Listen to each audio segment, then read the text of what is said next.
అందరికీ నమస్తే. రాజకీయం, సినిమా, గమ్మత్ ఇచ్చంత్రాలు వైరల్ అవుతున్న వీడియోలు ఇట్లా తీరు వార్తలతోని మన వ్యక్తి ముచ్చట్లయితే తయారుగున్నాయి. చలో చూసేద్దాం పాని. అందుకంటే మొదలు హెడ్లైన్స్. పాడుతా తీయగాల రాజకీయాలు, సింగర్ బయటకొచ్చి చెప్తాంది నిజాలు.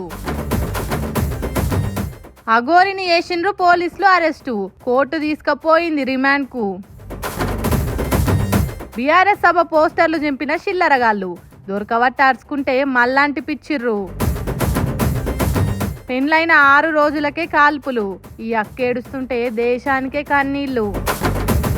మన్నె క్రిషాంక్ తన ఎఫ్ఐఆర్ వివరణ, పోలీసులకు కేసు పెట్టరాలేదని హేళన. గులాబీ పార్టీ మీటింగుకు మస్తు ఏర్పాట్లు చేస్తున్నారు.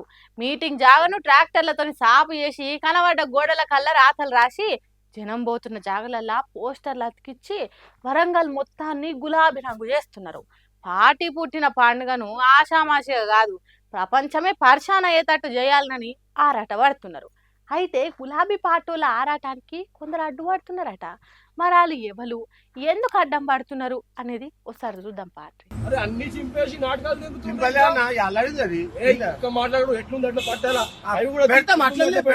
ఒకటి చెప్తుంటావా, ఈ గోడకు మొత్తం అవే ఉండేది తెలుసా. నా ఇల్లు ఇదే. చూసిండ్రా, బీఆర్ఎస్ పాటోలు పోస్టర్లు వేసుకుంటా పోతా అంటే ఇతగాడెవలో పీక్కుంటా పోయిందట. మరి ఎట్లా దొరకబట్టినరో ఎట్లా గాని పెట్టినరో తెలియదు గాని అక్కడనే అదును మీద అందుకొని పీకేసిన పోస్టర్లను మళ్ళా వాళ్ళతోని గోడ కతికిస్తున్నారు. నిజామాబాద్ లో బీఆర్ఎస్ పార్టీ చెలో వరంగల్ పోస్టర్లు గోడలకు అంటిస్తుంటే ఎవడో అడ్రస్ లేనోడు, తాడు బొంగరం లేనోడు చేసిన పనట. అరే ఎందుకు చేసినవి ఇట్లా అంటే సడీ సప్పుడు లేదట. అందుకే గద్దిచ్చి బెదిరించి మళ్ళా ఎట్లున్న పోస్టర్లను అట్లనే వేపించిండ్రు. ఇక్కడ ఇట్లుంటే ఇగో ఇక్కడ చూడుండ్రు ఎట్లా చేస్తుండ్రు.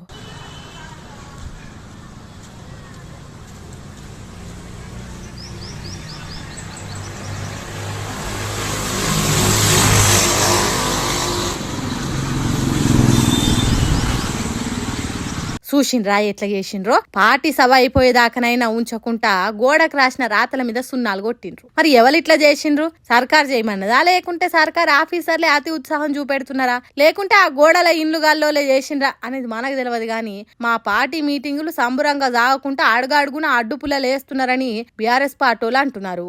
ఎక్కడన్నా ఉన్నదా ఇట్లా పోస్టర్లు వీకేశుడు, గోడ రాతల మీద సున్నాలు కొట్టుడు? ఎందుకు ఇట్లా చేస్తున్నారు అని ప్రశ్నిస్తున్నారు బీఆర్ఎస్ పార్టీలు. అంతేకాదు సభ జరిగే పొలాల రైతులను రెచ్చగొట్టి మీ పొలాలు ఖరాబ్ చేస్తున్నారు, వద్దని చెప్పుండ్రి అని మాయమాటలు చెప్తున్నారని అంటుర్రు. మరి దీంట్లో ఎవల కుట్రలన్నీ ఉన్నాయా, లేకుంటే నిజంగానే పబ్లిక్ రాతలు జడిపేసి పోస్టర్లు జింపేస్తున్నారో గాని ఇగో గిట్లా బీఆర్ఎస్ పార్టీ మీటింగ్ పనులు సాగుతున్నాయి. మొన్నటి దాకా బెట్టింగ్ యాప్లు ప్రమోట్ చేసిన వాళ్ళ మీద వరుస పెట్టి యాక్షన్ తీసుకుంది కదా సర్కారు. అట్లా చాలా మంది బయటపడ్డారు, కేసులు కూడా పడ్డాయి. అదంతా ఒకెత్తు అయితే మెట్రో వాళ్ళు చేసిన ప్రమోటింగ్ ఇంకో ఎత్తు. ఇప్పుడు వాళ్ళకు కూడా సొట్లు పడ్డట్టే కొడుతుంది కథ చూస్తుంటే. చట్టం కింద అందరు సమానమే, rule is rule, rule for all కదా. అట్లానే మొన్నటిదాకా రాష్ట్రం అంతా హల్చలైన ఈ బెట్టింగ్ యాప్లు ప్రమోషన్ ముచ్చట్ల చాలా మంది దొరికిపోయిరు. అయితే వీళ్ళంతా వీడియోలు చేసి బయటపడితే మెట్రో మాత్రం బాగా జాప్తే ట్రైన్ హద్దాలను దర్వాజాలను కూడా ఇడవకుండా పోస్టర్లు అంటబెట్టి ఎంతో ధైర్యంతో ప్రమోటింగ్లు చేసింది కదా. మరి అందరి మీద యాక్షన్ తీసుకున్నప్పుడు వీళ్ళని అట్లెట్లు ఇడిచబెడతారని తెలంగాణ హైకోర్టులా పిల్లేసిర్రు. న్యాయవాది నాగూర్ బాబు ఈ పిల్ను దాఖలు చేసిండు. ప్రజా రవాణా వ్యవస్థగా ఎంతో బాధ్యతతో ఉండాల్సిన మెట్రో రైలు సంస్థ పైసల కమ్ముడు పోయి అడ్డమైన బెట్టింగ్ యాప్లు ప్రమోట్ చేసి అమాయకుల పానాలు పోతందుకు కారణమైంది. కాబట్టి వీళ్ళ మీద యాక్షన్ తీసుకోవాల్సిందే అని కోర్టును కోరితే ఇప్పుడు ఈ పిటిషన్ మీద విచారణ చేసిన హైకోర్టు తర్వాత విచారణను ఈ నెల 24 తారీఖు వాయిదేసింది. ఇప్పటికే ఈ కేసుల సినిమాలు, సోషల్ మీడియా ఇన్ఫ్లుయెన్సర్లు, యూట్యూబర్ల మీద కేసులు బుక్ అయినాయి. కొందరికి నోటీసులు కూడా అందినాయి. మరిగా ఈ మెట్రో వాళ్ళ కథ ఏమైతుందో చూడాలి. ఎక్కడనైనా ఒకడు ఎదుగుతుంటే ఓర్వనోళ్ళు చాలా మంది ఉంటారు. ఏడ అవకాశం దొరుకుతుందా ఎప్పుడెప్పుడు దొక్కేద్దామా అని చూస్తుంటారు. అది సినిమాలైనా, సీరియల్ అయినా, వ్యవసాయంలో అయినా, విద్యారంగంలో అయినా, ఏడైనా అంతే ఉంటది కథ. కొందరు బాధ తట్టుకోలేక లోపల కుమిలిపోయి పని మానేస్తే ఇంకొందరు బయటికి వచ్చి నిజాలు బయట పెడతారు. అట్లనే గీ అక్క కూడా ఆమెకి ఏదో బాధ వచ్చిందట, చెప్తుంది ఇందాం పాన్రి. చెప్పక్క నీకు వచ్చిన కష్టం ఏంటి? ఇదంతా ఇప్పుడు కోపంతో చెప్తుందేమని కానీ కాదు. ఉన్నప్పుడు నేను చెప్పలేను, కానీ ఎలిమినేట్ చేశాక నాకు ఆ ధైర్యం వచ్చింది అంతా చెప్పడానికి. సో జడ్జెస్ గురించి కానీ అక్కడ ఆ ప్రొడక్షన్ వాళ్ళు ఎలా ట్రీట్ చేశారని కానీ నేను అంతా దీనిలో బయట పెడతాను. కాదక్క, నువ్వు ఎలిమినేట్ అయినందుకు ఆ బాధ తట్టుకోలేక ఇట్లా మాట్లాడుతున్నావా ఏంది? సో ఈ వీడియో చేద్దాం అనుకునే ముందు చాలా మంది ఆపడానికి వచ్చారు నన్ను ఈ మ్యూజిక్ ఫీల్డ్ నుంచి. బికాజ్ నీ కెరియర్ ఎఫెక్ట్ అవుతుంది. సరే, నీకు అన్యాయం జరిగింది చెప్తున్నావు, ఇట్లా చేస్తే నీ భవిష్యత్తు ఏం కావాలి? ఎవరన్నా అవకాశం ఇస్తారా కోపంతోని? నీకు మంచి ఫ్యూచర్ ఉంది, ఎందుకు పాడు చేసుకుంటాం చాలా మంది ఆపడానికి ట్రై చేశారు. కానీ నేను ఇంకా డిసైడ్ అయ్యాను నాకు మ్యూజిక్ ఫీల్డ్ కి సంబంధం ఉండదు అని. బికాజ్ ఇంత ఇండస్ట్రీ జరిగేటప్పుడు నాకు ఉండాలని లేదు. భారతదేశ రియాలిటీ షోస్ అనే కాదు, దాని బయట కూడా చాలా జరుగుతున్నాయి. అసలు ఆడ పెద్ద పెద్దోళ్ళు ఉంటారు కదా, వాళ్ళు కూడా అట్లనే ఉంటారా? తెలియక అడుగుతున్నాం, చెప్పు. కీరవాణి సార్ గురించి మాట్లాడదాం. అఫ్ కోర్స్ నాకు చాలా హేట్ వస్తుంది దీనికి మాత్రం, and I'm ready for it because I don't care. అసలు వెడ్డింగ్ షోస్ చేసే వాళ్ళు నా దృష్టిలో సింగర్సే కాదు, నాకు చాలా అసహ్యం. It's like you're disrespecting music అని మాట అన్నారు. చాలా చాలా బాధ అనిపించింది. అదేంటి అంత స్టేజ్ లో ఉన్నాయని ఇలా మాట్లాడారేంటి అని. గిట్లా పాడుతా తీయగానే పెద్ద సింగింగ్ షోలు అవుతున్న రాజకీయాలు గిట్లున్నాయట. నా జిందగీ బర్బాద్ అయినా సరే వేరేటోళ్లకు నా లెక్క అన్యాయం జరగొద్దని సింగర్ ప్రవస్తి బయటికి వచ్చి నిజ నిజాలు పబ్లిక్ తోని వంచుకుంది. ఇక ఇట్లా చెప్పినాక వాళ్ళు ఊకుంటారా? ఎవల ప్రయత్నాలు చేసుకుంటా మా తప్పు లేదని వీడియోలు పెడతానే ఉన్నారు.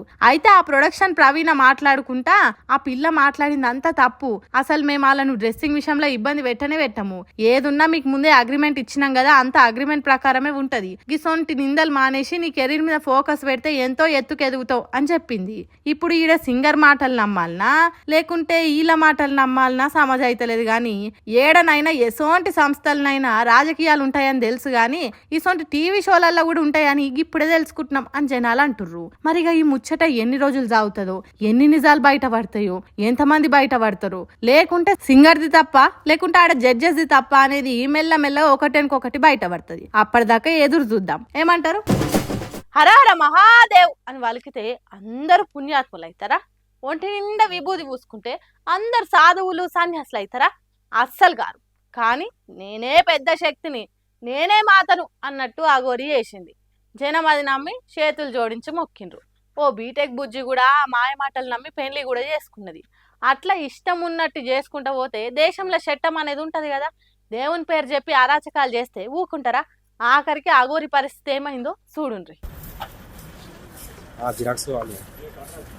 ఒక్క నిమిషం ఫోన్ చేస్తున్నావు. కేసు కోర్టులో ఉంది, చట్టం తన పని తాను చేసుకొని పోతుంది. నేను పోలీసు వాళ్ళకు సహకరిస్తున్నాను, కోర్టుకు సహకరిస్తున్నాను. అగోరి ఏమైంది అంటే అరెస్ట్ అయింది. కోర్టు కూడా 14 రోజులు రిమాండ్ విధించి జైలుకు పంపింది. కపాలంలో అన్నం తిన్నా అని చెప్పుకున్న అగోరి ఇప్పుడు జైల్లో షిప్పకూడు తినాల్సి వస్తున్నది. చాలా దిక్కులల్లా చాలా మంది ఆ అగోరి చేస్తున్న పనులు చక్కగా లేవని చెప్పిండ్రు. హిందూ మతాన్ని అడ్డం పెట్టుకుని అంత ఆగం చేస్తున్నది. ఆ అగోరిని అట్లెందుకు సర్కార్ వదిలిపెట్టింది అని అడిగిర్రు చాలా మంది. అగో వాళ్ళు అనుకున్నట్టే మోకిలా పోలీస్ స్టేషన్ లో ఎవరో కేసు పెడితే దానికి పోలీసులు అగోరిని అరెస్ట్ చేసిండ్రు. మరి ఆ కేసు ఏంది, ఎవరు పెట్టిండ్రు అనేది మనకు తెలియదు గాని పోలీసులు అరెస్ట్ చేసి కోర్టుకు తీసుకుపోయిండ్రట. మరి రిమాండ్ తర్వాత అగోరి బయటికి వస్తుందా లేకుంటే శిక్ష పడుతుందా, పడితే ఎన్నేళ్ల శిక్ష పడుతుందా అనేది తర్వాత తెలుస్తుంది. గాని ఎంత ఆగం చేసింది అగోరి, ఏం కథ. కారేసుకొని తిరుగుడు, కపాలంలో పూజలు చేస్తా అనుడు, మత్తు పదార్థాలు తీసుకునుడు, బట్టలు లేకుండా బజార్ మీద తిరుగుడు, ఆ గుడికి పోతా ఈ గుడికి పోతా అని లొల్లి చేసుడు, పోలీసుల మీద చెయ్యేసుడు, మరలబడు. ఓ చిన్న కథలు చేయలేదు. ఏమన్నంటే హరహర మహాదేవ్ అని దేవుడిని అడ్డం పెట్టుకున్నాడు, సనాతన ధర్మం అనుడు. ఇదంతా నిజమే అనుకున్న ఓ బీటెక్ బుజ్జి ప్రేమించి పెళ్లి చేసుకునేదాకా ఓవుడు. అబ్బా ఏందిరా ఈ అగోరి గోల, యూట్యూబ్ నిండా అడ్డమైన వీడియోలే ఉంటున్నాయి అని జనాలు నెత్తి పట్టుకునే కథ అయింది. అందుకే ఆ కేసు పెట్టిన వాళ్ళు ఎవరో చాలా మంచి పని చేసిండ్రు. కమ్సే కమ్ ఓ 10 ఏళ్లు బయటికి రాకుండా చేయాలని కోరుతున్నారు. అగోరి అనేది ఉత్త డ్రామా తప్ప ఇంకోటి కాదనేటోళ్ళు. ఆంధ్ర రాజకీయాలల్లా జగన్ తెలివనోళ్ళు ఉంటారు కావచ్చు గాని దువ్వాడ శ్రీనివాస్ అంటే తెలివనోళ్ళు ఉండరు. మరి అంత క్రేజ్ సంపాదించాడు సోషల్ మీడియాలో. యూట్యూబ్ తెరిస్తా ఇన్నే, టిక్ టాక్ లో చూస్తా ఇన్నే. పోరగాళ్ళు దువ్వాడ ముచ్చట అంటే సొల్లు కాడ్చుకుంటా చూస్తారు. అగు గని తెలివున్న దువ్వాడ శ్రీనివాస్కు అంతగానే మంచి పనులు ఏం చేసిండు అనే కదా మీ డౌట్. ఓ షానే చేసిండు. ఇప్పుడు వాటి గురించి కాదు వార్త, అతగాడినే వైఎస్ఆర్సీపీ పార్టీ నుంచి తీసేసిండ్రు. ఎందుకు ఏమిటి అనేది మొత్తం వార్తీనేసేయండి. వ్రతం జెడ్డ ఫలితం దక్కాలే అని పెద్దోళ్ళు ఎందుకు చెప్పిండ్రో ఏమో గాని దువ్వాడ విషయంలో మాత్రం పక్కా సరిపోతుంది. 3 పార్టీలలో చేరినా 3 సార్లు పోటీ ఓడిపోయిన రాని ఇలువ తను చేసిన శిల్పి పనులకు వచ్చింది. బంగారం అసొంటి భార్య ఉండంగా ఇంకో ఆడామెతోని ఇగిలిచ్చుకుంటా తిరిగిండట. ఉత్త తిరుగుడే కాదు, ఫోటోలు, వీడియోలు, సోషల్ మీడియా షేరింగులు, లైకింగులు, అబ్బో చిన్న కథలు కాదు పోన్రి. సారేసిన ఏషాల మీద టీవీలలో డిబేట్లు, చర్చలు, ప్రైమ్ న్యూస్, లట్టరం పెట్టరం చెడు వార్తలు వరుస పెట్టొచ్చేది. అట్లా వచ్చుడుతోని 2 తెలుగు రాష్ట్రాలల్లా దువ్వాడ పేరు మారు మోగింది.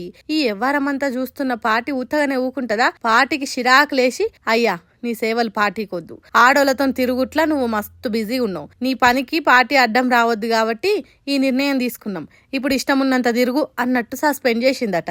శ్రీకాకుళం జిల్లా టెక్కలిలో రాజకీయం చేసే దువ్వాడకు ఎట్లా కలిసిందో ఏమో గాని మాధురి అనేట ఆమె జంట అయిందట. వాళ్ళు సాటుమాటుంగా కాదు, నేటుంగానే తిరుపతికి పోవుడు, టూర్లకు పోవుడు, ఫోటోలు వీడియోలు షేరింగులు చేసుడు మస్తు వైభోగం చేసిండ్రట. అందుకే సస్పెండ్ చేసి సాగనంపిండ్రట పార్టీ నుంచి వైసీపోలు. పార్టీల నుంచి తీసేసినంత మాత్రాన నాకు వచ్చే నష్టం ఏం లేదు, నేను నా మాధురి కలిసి శారీ సెంటర్ అంటే చీరల షాప్ వ్యాపారం చేసుకుంటా అని అన్నాడట దువ్వాడ శ్రీనివాసు. ఎట్లయితే ఏంది గాని ఆ సోషల్ మీడియా పుణ్యమా అని దువ్వాడకు సెలబ్రిటీ స్టేటస్ వచ్చింది. వాళ్ళ బిజినెస్ కు డోకుండదని అంటుర్రు అక్కడి పబ్లిక్. గిట్టనోళ్ళ మీద ఏదైనా కేసు పెట్టాలనుకున్నోళ్ళు ఎప్పుడు సందు దొరుకుతుందా అని ఎదురు చూడాలి. అదును చూసి పగడ్బందీగా కేసు పెట్టాలి. ఎక్కడెక్కడ సెక్షన్లన్నీ ఎంకులాడి ఆ క్యాండిడేట్ బయటికి రాకుండా బందోబస్తు కేసులు పెట్టాలి. అట్లయితేనే ఆ కేసు పెట్టినోనికి చిన్న సందు కూడా దొరకదు, లాయర్లతోని వాదించుకునే దానికి కూడా ఛాన్స్ ఉండదు. అయితే తన మీద కేసు పెట్టినోళ్లకు ఎఫ్ఐఆర్ కూడా రాయొస్తలేదని అంటున్నాడు మన కృషాకు. మరి గా ముచ్చటేందో చూద్దాం పాండ్రి. మొన్న గచ్చిబౌలి నోటీసులు ఇచ్చినప్పుడు కూడా soda media convener, social media convener అని కూడా రాయలేకపోతున్నారు. పాపం ఎవరు రాస్తున్నారో ఆ టైప్ ఎవరు చేస్తున్నారో. విచిత్రం ఏంటంటే మాదాపూర్ పోలీస్ స్టేషన్ వాళ్ళు కూడా సోడా మీడియా కన్వీనర్ అని రాశారు. ఈ సోడా ఏంటిదా బాబు? సోషల్ మీడియా ఇన్నరా? పెట్టిన కేసు కూడా చక్కగా పెట్టకుంటే ఎట్లా? పెట్టిందే తప్పుడు కేసు, అది కూడా తప్పే రాస్తే ఎట్లా అన్నట్టు నవ్వుతున్నాడు మన క్రిషాంకు. ఆ నడుమ హెచ్సియు భూముల వ్యవహారంలో ఫేక్ వీడియోలు ఫేక్ ఫోటోలు విడుదల చేసిండు అని కేసు పెట్టింది కదా సర్కారు. ఆగు, దాని మీద మాట్లాడిండు క్రిషాంకు. ఏదో ఒక్క పోలీస్ స్టేషన్ లో అచ్చు తప్పు పడ్డది కావచ్చు అనుకుందామా అంటే అట్లా కూడా లేదట. 2 పోలీస్ స్టేషన్లలో ఒక్క తీరే ఉన్నదట. గచ్చిబౌలి పిఎస్, మాదాపూర్ పిఎస్ ఎవరు టైప్ చేస్తున్నారు? 2 వేరు పిఎస్లలో వచ్చిన నోటీసులలో ఒకటే టెక్స్ట్ వస్తుంది అని అంటే దాని అర్థం ముఖ్యమంత్రి కార్యాలయం ఒట్టి పంపిస్తున్నట్టుంది, ఇట్లా వేయండి మీరు అని. హాగు గట్లున్నదట ముచ్చట. అందుకే సోషల్ మీడియా అని రాకుండా సోడా మీడియా అని రాసిండు కాబట్టి ఇది నాది కాదన్నట్టే కదా. కాబట్టి ఈ కేసు నోటీసులు ఎవరికి ఇవ్వాలనో చెప్తున్నాడు. ఈ సోడా ఏంటిదా బాబు? సోషల్ మీడియా ఇది ఇంకెవరికైనా పోయి ఇవ్వండి, మరి ఏ బిస్లరీ అనుకో కిన్లే అనుకో వానికి ఇవ్వండి, మాకెందుకు వచ్చిస్తున్నారు? ఇన్నరా? హాగో అట్లనట. అంటే చెవులు విండి చేతిలో పెట్టినట్టు చేసిండు మన క్రిషాంకు. కేసు పెట్టిందే తప్పుడు కేసు, దాన్ని కూడా చక్కగా పెట్టకుంటే ఎట్లా అని ప్రశ్నించిండు. ఇగో గిట్లున్నదట పోలీస్ స్టేషన్లలో కేసు పెట్టేటోళ్ళ పరిస్థితి. అందుకే కేసులు పెట్టినోళ్లకు తన మాటలతోనే గట్టిగా గిచ్చినట్టు చేసిండు. మరి దీని మీద పోలీసులు ఏమంటారో చూడాలి. దొంగ బడవేగాలు, కరడు గట్టిన కంత్రిగాలు, మంది పానాలంటే లెక్కలేని కర్కశకులు, జమ్మూ కాశ్మీర్లో ఉగ్రవాద ఔలగాళ్ళు రాక్షసుల తీరుగానే కాల్పులు జరిపిండ్రు. మరి వాళ్ళకు వచ్చేదేందో పోయేదేందో తెలియదు గాని పచ్చటి అందాల కాశ్మీర్లా వెచ్చటి నెత్తురు వారిచ్చిండ్రు. అన్యం పుణ్యం తెలియని టూరిస్టులను కాల్చి చంపిండ్రు.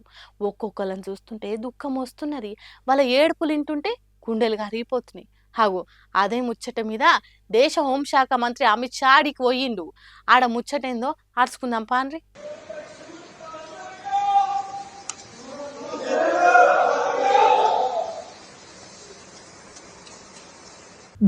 దేశమే దుఃఖంలో మునిగింది పహల్గాంలో జరిగిన ఘోరం మీద.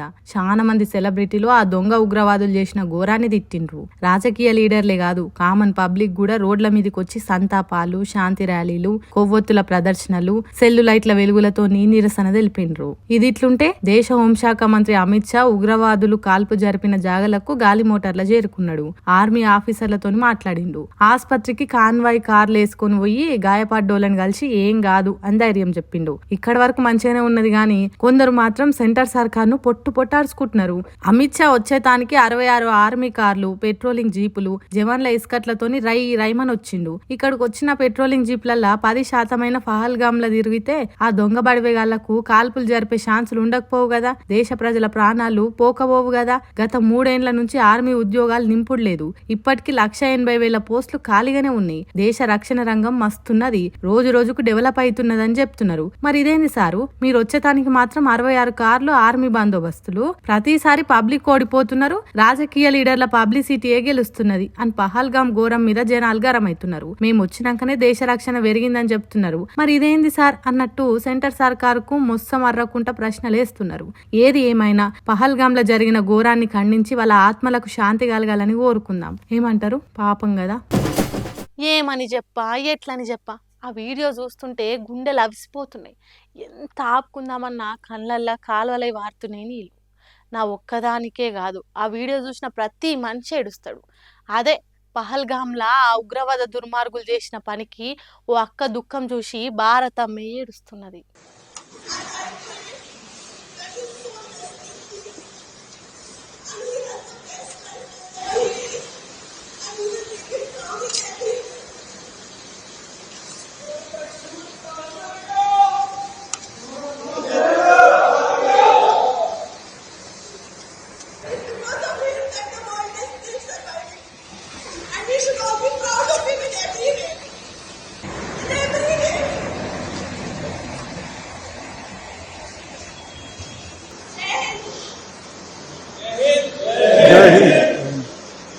అయ్యయ్యో, కడుపులున్న దుఃఖం ఎగజిమ్ముకొని వస్తున్నది. పక్కనోళ్ళు ఎంత ఆపిన ఆగనంత ఏడుపు ఎగవోసుకుంటూ వస్తున్నది. పాపం పెండ్లై ఒక్క 6 రోజులే అవుతున్నాయట. హిమాన్షి అనే ఈ అక్కకు కాశ్మీర్ అందాలు చూద్దామని ఇద్దరాలు మొగలు కలిసి పోయినరట పహల్గామ్ కు. అంతెల్మే యమకింకరుల తీరుగొచ్చిన ఉగ్రవాదులు ఆర్మీలో పనిచేసే వినయ్ నరియాల్ అనే ఈ అక్క భర్తను కాల్చిండ్రట. పాపం అక్కడనే కుప్ప కూలి చచ్చిపోయిందట. కొత్తగా పెండ్లైన ఆడవిళ్లకు బతుకు మీద ఎన్నో ఆశలుంటాయి, ఎంతో అందమైన కలలుంటాయి. అసోంటి తన జీవితాన్ని ఆగం చేస్తే ఏడవకుంటుంటదా చెప్పుండ్రి. అందుకే గుండెలు బాదుకుంటే ఏడుస్తున్నది. వినయ్, నన్ను వదిలిపెట్టి ఎట్లా పోయినవు వినయ్ అని తన భర్త శివపేటికను పట్టుకొని ఏడుస్తున్నది. చివరిసారిగా వందనం చెప్పేందుకు వచ్చిన జవాన్లు కూడా ఏడ్చిండ్రట హిమాన్షి బాధను చూసి. ఆ దుర్మార్గులైన ఉగ్రవాదులు నిన్ను ఒక్కనే ఎందుకు గాల్చిండ్రు, నన్ను కూడా గాల్స్తే నీతో నొచ్చేదాన్ని కదా వినయ్ అన్నట్టు ఏడుస్తుంటే అక్కడున్నోళ్ళ కండ్లు చెరువులైనాయట. ఏప్రిల్ 16 తారీఖునే పెండ్లైందట. అంటే 6 రోజులే వీళ్ళు కలిసి ఉన్నారట. అంత తక్కువ టైం కలిసి ఉన్నా ఇంత ఏడుపు ఏడుస్తున్నదంటే ఎంత ప్రేమ ఉండాలి, ఎంత ఇష్టం ఉండాలి, భవిష్యత్తు మీద ఎంత ఆశ ఉండాలి. పాపం హిమాన్షక్క ఎట్లా కోలుకుంటదో ఏమో. గ్రూప్ 1 పరీక్షలల్లా కొలువు అమ్ముకున్నారు. అంతా ఆగమాగం చేసిర్రు అన్నోళ్ళంతా ప్రెస్ మీట్ పెట్టినరు హైదరాబాద్ లా. దాంట్లో సర్కార్ ఎట్లా మోసం చేస్తున్నది చదువుకున్న పిల్లలను అనేది ఒక్కొక్కరు మాట్లాడిర్రు. దాంట్లో పృథ్వీరాజ్ అనేటైన మాట్లాడుకుంటా మాట్లాడుకుంటా చెప్పిండు, కడుపు అలా పెట్టుకుంటా కష్టపడుకుంటా ఫీజులకు ఆ ఇబ్బంది అవ్వకుండా చేస్తున్నట్టు కదా. మీ పార్టీ దగ్గర బొచ్చలు వేల రూపాయలు ఉన్నాయి, వేల కోట్ల రూపాయలు ఉన్నాయి కదా. ఈ పడై ఒక 10 కోట్లు పడేసేయండి. కపిల్ సిబల్ వాళ్ళతో కపిల్ సిబల్ అయ్యా పని చెప్పాలి. బీజేపీ కూడా చెప్తున్నా, నువ్వు మాట్లాడిన అయిపోయింది. ఎప్పుడైతే బీఆర్ఎస్ పార్టీ దగ్గర బొచ్చడు పైసలు ఉన్నాయి, ఇయ్యండ్రి, ఓ 10 కోట్లు ఇయ్యండ్రి అన్నాడు పృథ్వీరాజు. పక్కనే ఉన్న ఎర్రోల శ్రీనివాస్ కు మా తాన బొచ్చడు పైసలు ఉన్నాయి అంటవా అని కోపానికి వచ్చిండు. ఇక వాళ్ళ నడుమ ఎసోంటి కొట్టాట జరిగిందో చూడుండ్రి. మీ పార్టీ ఎందుకు వెనక పోయింది? నీ పార్టీ ఎందుకు వెనక పోయింది? ఎక్కడ పోయినరు? ప్రభుత్వం మీద మాట్లాడతాం, మేము మాట్లాడతాం. రేవంత్ మీద మాట, రేవంత్ డకాయిట్ అని మాట్లాడినాం. రేవంత్ బరాబర్ మాట్లాడు, నువ్వు ఎవరు చెప్పడానికి బరాబర్ మాట్లాడతాం. మేము ఎక్కడ పోయినా మీరు ఎక్కడ పోయినరు? మేము మాట్లాడుతున్నాం. నువ్వు పోయి ఏం చెప్పాలో కూడా మేము మాట్లాడుతున్నాం. మీరు అక్కడ ప్రభుత్వం మీద అన్ని మాట్లాడతాం. మీరు వచ్చింది కదా, మీరు కొస్తలే దాకా ప్రభుత్వం మీ మీద కూడా మాట్లాడతాం. ప్రభుత్వం మీద అన్ని రాజకీయ బీజేపీ మీద కూడా మాట్లాడతాం. తీసుకో రేపు పొద్దుగాలవో తీసుకో. అరే నువ్వు కొట్లానే ప్రవళిక ఎట్లా చచ్చిపోయింది? ఎట్లా చచ్చిపోయింది?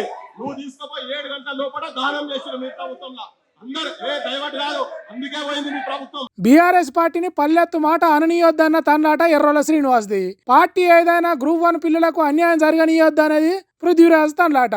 అందుకే పాత సర్కార్ గ్రూప్ 1 నోటిఫికేషన్ వేసిన నాటి నుంచి ఎట్లా బీఆర్ఎస్ ప్రభుత్వం విద్యార్థులకు అన్యాయం చేసిందో చెప్పుకుంటూ వచ్చిండు. ఈ పంచాయతీ ఎక్కడికో పోయేటట్టున్నదని నడిమిట్లకు కొందరు వచ్చి మైక్ తీసుకొని చూస్తే మాట్లాడితే నువ్వు డైవర్ట్ కాదు. నువ్వు మైక్ ఉంచుకోదు పోయి, నువ్వు మైక్ ఉంచుకోదు. నేను కడుపు గాలి మాట్లాడుతున్నాం ఇక్కడ, నువ్వు కాదు నడవదు. బరాబర్ అన్ని పార్టీల గురించి మాట్లాడతాం. నువ్వు నాకు చెప్తే మాట అందరి గురించి మాట్లాడతాం. ఒక మా బీఆర్ఎస్ పార్టీనే అంటే ఎట్లా అని శ్రీనివాస్ అంటే నీ పార్టీ కాదు, అన్యాయం చేసిన ప్రతి పార్టీని కడిగి పారేస్తాం అన్నట్టు మైక్ ఇడవకుండా మాట్లాడిండు. పక్షాలే మాట్లాడుతున్నాం. అందుకనే చెప్తున్నా, మీరు ఎందుకు లీగల్ గా ఎందుకు వెనక పోయిండ్రు, ఎందుకు వెనక పోయిండ్రు? మీ కేటీఆర్ ఢిల్లీ వెనక పోయింది కదా, ఎందుకు వెనక పోయిండ్రు? కొట్టాడు అదే చెప్తున్నాం. అందుకే చెప్తున్నాం, కొట్టాడు అని చెప్తున్నాం. బరాబర్ ప్రజాస్వామ్యం. నేను తెలంగాణ నువ్వు లేవు. నేను తెలంగాణ నేను టీఆర్ఎస్ పార్టీ పెట్టేప్పుడు నువ్వు లేవు, మేమున్నాము. నువ్వు లేవు, నీకు తెలియదు. నువ్వు పోయి మాట్లాడాలి. వాస్తవాలు మాట్లాడితే వస్తుంది నీకు. బరాబర్ నువ్వు రేపు పొద్దుగాలి చెయ్యి. లీగల్ సపోర్ట్ ఇప్పి లీగల్ సపోర్ట్ ఇప్పి కేసీఆర్ తోని కేటీఆర్ తో లీగల్ సపోర్ట్ ఇప్పి. నేను చెప్పినా నువ్వు రోడ్ల మీదకి వస్తే మేము నీ ఎమ్మడి ఉంటామని చెప్తున్నాం కదా. రా, నీ ఎమ్మెల్యే రేపటి నుంచి మాట్లాడమని చెప్తున్నాం. సేమ్ బీజేపీ గురించి కూడా చెప్తున్నా. ఎవరికి భయపడలేదు ఇక్కడ. గ్రూప్ 1 అన్యాయం జరిగిందనే విషయంలో బీఆర్ఎస్ పార్టీ వెనకకు పోయింది కాబట్టి కడుపు మండి మాట్లాడుతున్నాడట. పాపం ఎర్రల శ్రీనివాస్ దగ్గర మైకు లేదు కాబట్టి తను మాట్లాడే మాటలు వినబడతలేవు. లేకుంటే తన బాధ కూడా తెలిసేది కావచ్చు. గిట్లా గ్రూప్ 1 జరిగిన అన్యాయం మీద పెట్టిన ప్రెస్ మీట్ గీ తిరిగైంది. కలిసి నడవాల్సిన వాళ్ళు ఒకరి మీద ఇంకొకరు గరం అయితే సర్కారు మీద ఎట్లా కొట్లాడతారో, గ్రూప్ 1 అభ్యర్థులకు ఎట్లా న్యాయం చేస్తారో చూడాలి. సుశ్రానిలా నేను వాటికి వచ్చిన ముచ్చట్లు ఎట్లున్నాయో ఇంకిన్ని ముచ్చట్లతో మళ్ళీ కలుద్దాం. అప్పటికి చూస్తూనే ఉండరు మైక్ టీవీ ముచ్చట్లు.